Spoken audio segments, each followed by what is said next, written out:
Hey, thanks for stopping by. Well, I told you I would, so I am. There's the NC40A, just to remind you what we're up to here.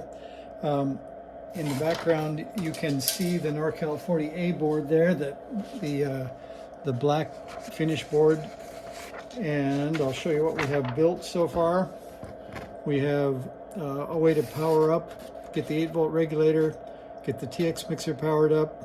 This diode is actually in. The key line is grounded right now with a clip lead. We've got the VFO running at 2 megahertz, feeding this TX VFO line up to here. We'll do a couple of measurements so you can see where we're at. Right now, we are on the output of the VFO. Let's see, right here on C31.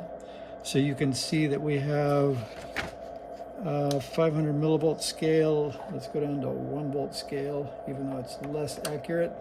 So you can do some division counting. So there's 1, 2, 3 volts worth of, let's see, I guess we can tell you what that is. So that's the 2 megahertz VFO.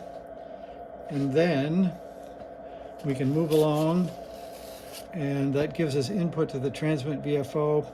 Then I can go look at R511 and see what we're getting out of the mixer.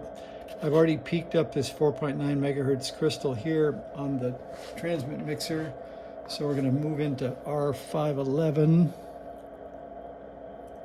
or pardon me, R11, and that is here. Okay, need a little bit more range here. So you can see that's higher frequency. And if we dial that around, that is our 7 megahertz.